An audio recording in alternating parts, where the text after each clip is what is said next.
안녕하십니까. 지금부터 양정고 1학년 지난 2학기 중간고사 영어시험 분석과 또 앞으로 우리 친구들이 어떻게 공부하면 좋을지에 대해서 말씀드리도록 하겠습니다. 저는 강대영어 전문학원의 김세진입니다. 자, 먼저 지난 시험의 범위를 살펴보면 사실 기존의 시험들과 거의 같다고 볼 수 있습니다. 교과서가 2개과가 들어갔고요. 그리고 학년 초에 공지된 것처럼 부교재에서 총 6개 강의 포함이 되었습니다. 그리고 모의고사 25년 9월 우리 친구들이 봤던 모의고사에서 4개 지문 포함되었고요. 외부 지문 같은 경우에는 2문제 정도 출제가 되었는데 사실 이 외부 지문의 난이도가 이번 중간고사의 어떤 전체적인 성격을 규정한다고도 볼 수 있는데요. 외부 지문 같은 경우에는 대개 난이도를 좀 상향하기 위해서 출제가 되는 측면이 강한데 이번 시험 같은 경우에는 외부 지문이 많이 나오지도 않았고요. 물론 기존 시험들과 동일한 비율이긴 합니다만은 2문제 정도밖에 출제가 되지 않았고 보시다시피 문제의 그 난이도 자체가 고1 수준, 이게 이제 한 10여 년 전에 실시되었던 고1 모의고사에서 발췌한 그런 지문을 가지고 문제가 출제가 되었습니다. 그러다 보니까 이번 시험 같은 경우에는 우리 친구들이 좀 쉽다고 생각하는 그런 경우들이 많이 있었던 것 같습니다.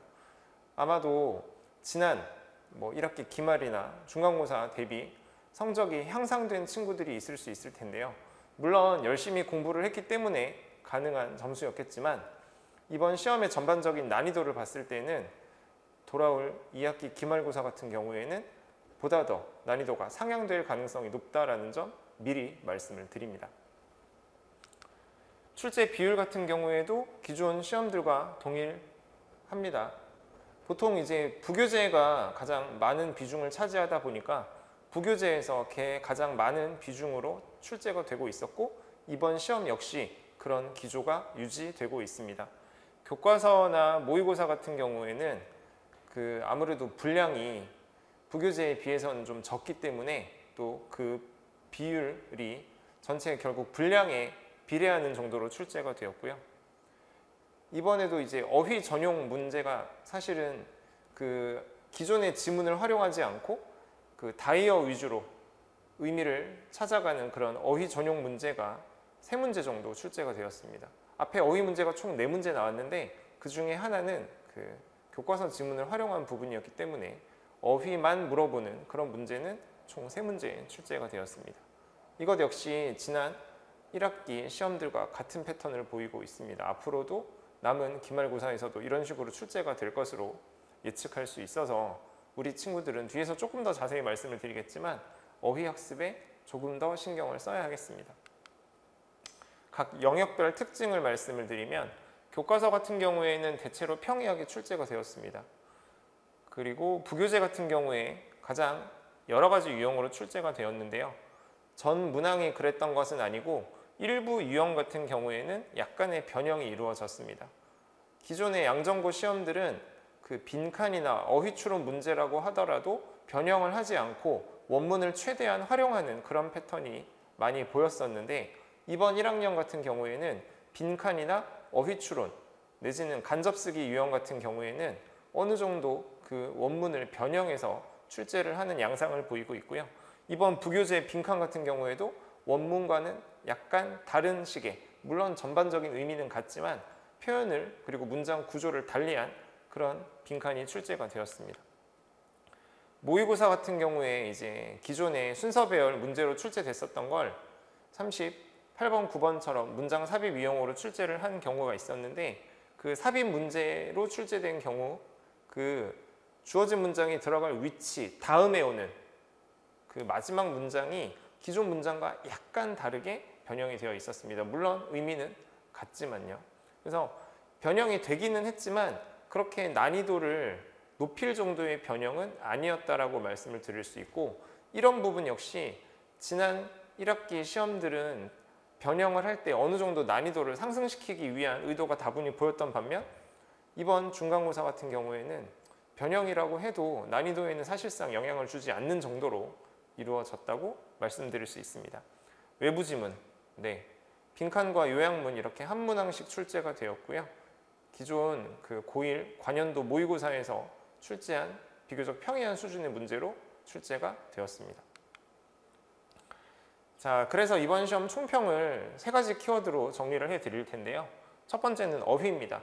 이게 사실 배점이 크지는 않아요. 뭐 1.2점, 1.4점 그런데 아무래도 이게 그 시험지 초반에 몰려 있고 여기서 만약에 우리 친구들이 당황을 해버리면 혹시나 자기가 모르는 어휘가 나와서 문제를 얼른 답을 찾기가 어려웠다면 그 이후 문제들을 푸는 데 있어서도 좋지 않은 영향을 줄 수 있기 때문에 어휘 이 부분은 좀 신경을 써줘야 될 부분이라고 생각을 합니다.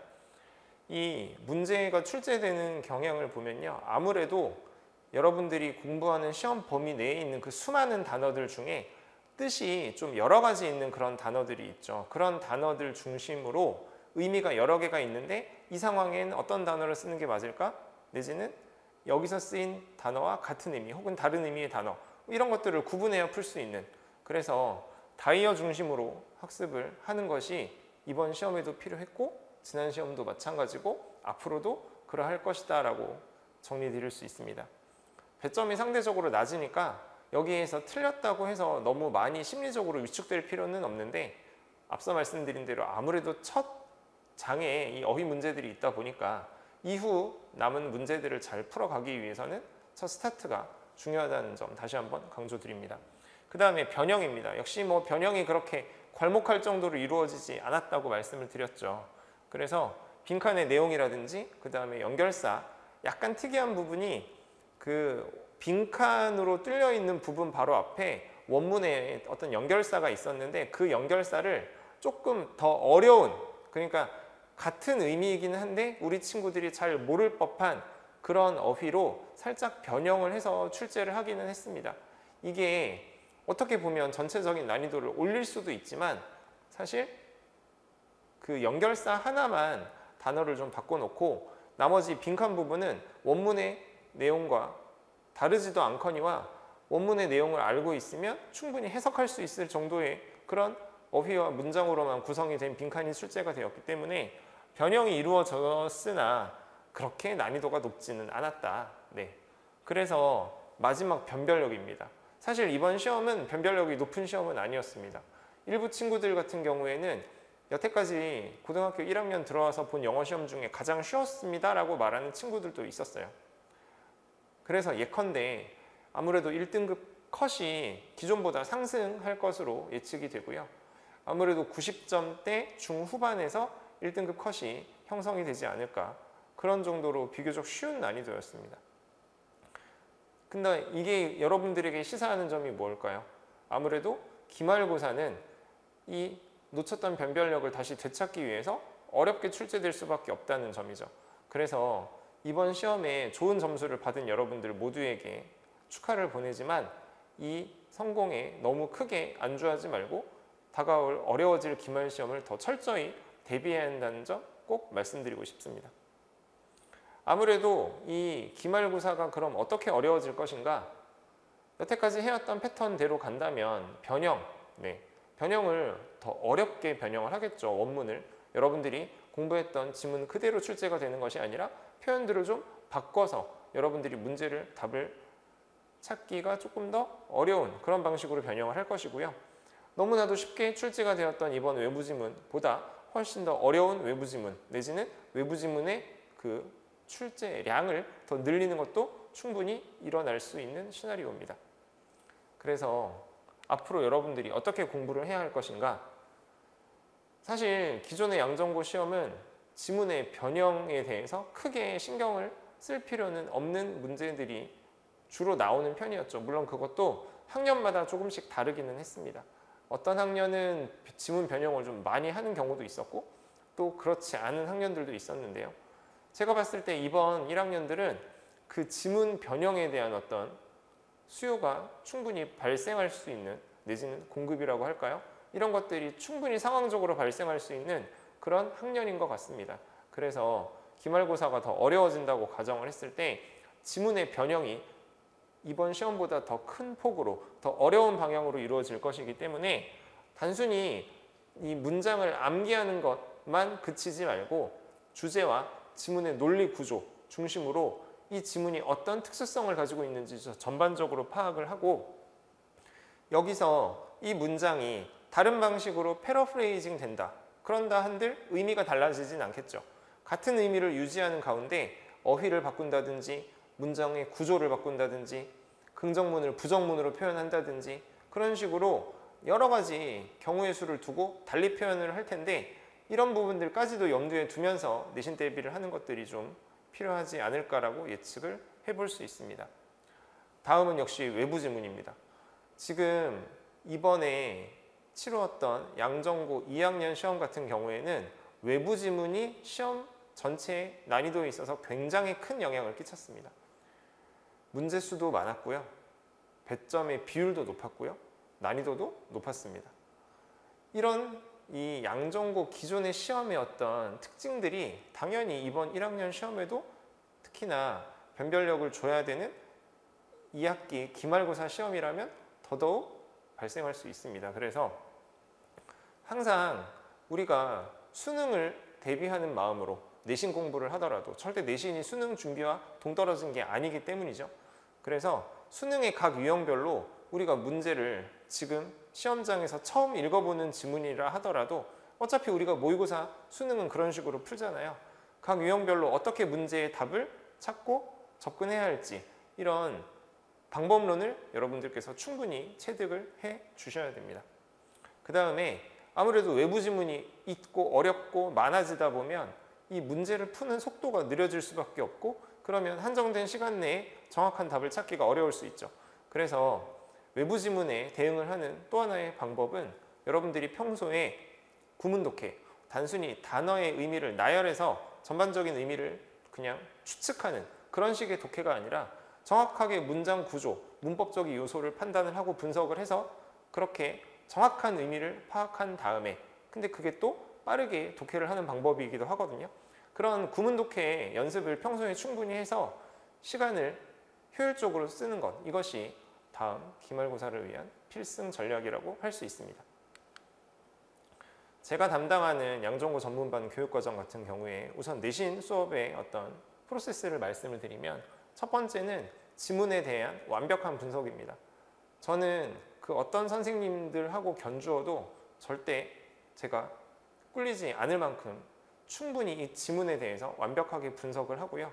이 분석을 토대로 우리 학생들에게 최대한 효율적으로 효과적으로 전달하는 것을 제 수업의 가장 큰 특징이자 목표로 삼고 있습니다. 그렇기 때문에 어법이라든지 어휘 그리고 이 지문의 배경 지식 그리고 이 구조적인 특성 이 모든 것들을 철저히 분석을 해서 우리 학생들에게 최대한 전달을 해주고요.